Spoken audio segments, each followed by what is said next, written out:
Assalamualaikum warahmatullahi wabarakatuh. Ada peribahasa bilang bahwa Anda tidak mempunyai kesempatan kedua untuk membuat kesan pertama. Sering sekali kesan pertama ini datang dari kata-kata. Selamat sore, saya Fatma dan saya Fikri. Kami dari PMR Unit SMP Negeri 2 Cigombong. Salam kenal teman-teman semuanya.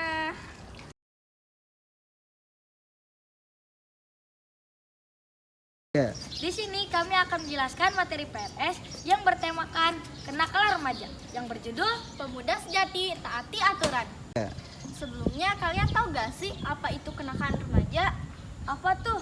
Kenakalan remaja ialah suatu perbuatan atau tingkah laku yang dilakukan oleh seorang remaja baik secara sendirian maupun secara kelompok yang sifatnya melanggar ketentuan-ketentuan hukum, moral, dan sosial yang hanya berlaku di masyarakatnya saja.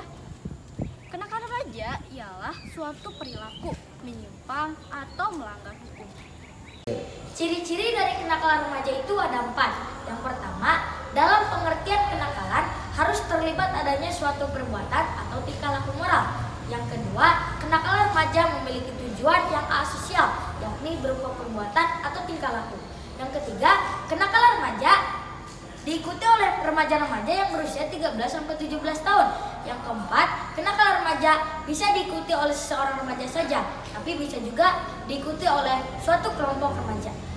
Ada juga contoh-contohnya seperti berbohong. Sebenarnya berbohong itu tidak boleh karena itu juga termasuk ke dalam kenakalan remaja, apalagi dengan maksud untuk menipu orang lain.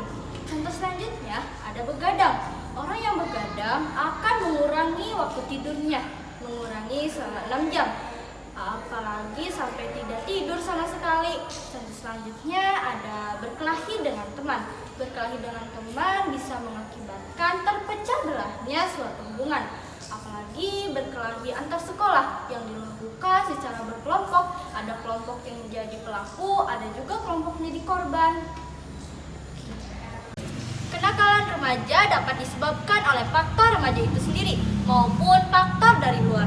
Ada juga cara mencegahnya seperti menanamkan nilai-nilai baik sejak dini, jaga komunikasi tetap terbuka, beritahu konsekuensinya, dan dorong anak untuk mengikuti kegiatan positif.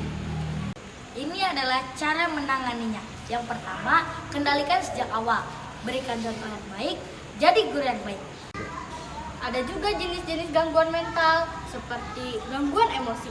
Gangguan emosi pada remaja dapat menyebabkan sifat mudah marah atau marah secara berlebihan. Contoh lainnya seperti menyakiti diri sendiri hingga bunuh diri. Misalnya penggunaan alkohol yang berbahaya. Mari kita analogikan dari kenakalan remaja. Di sini, saya mempunyai 1 botol minyak.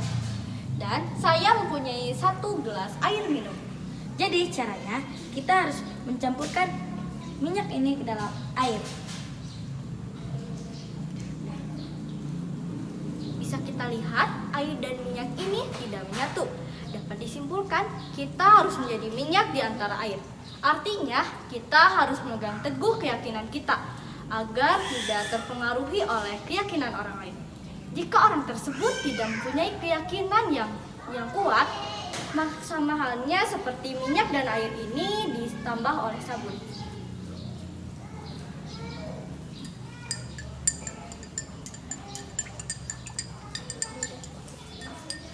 Bisa kita lihat minyak dan air dan sabun ini sudah dikocek dan hasilnya menyatu. Masa remaja itu singkat, seperti halnya bunga wijaya kusuma yang mekarnya hanya sebentar saja. Dalam waktu yang singkat itu, kita sering melihat diri kita berjalan tanpa arah. Baik, sekian dari kami. Mohon maaf bila ada salah kata. Wassalamualaikum warahmatullahi wabarakatuh.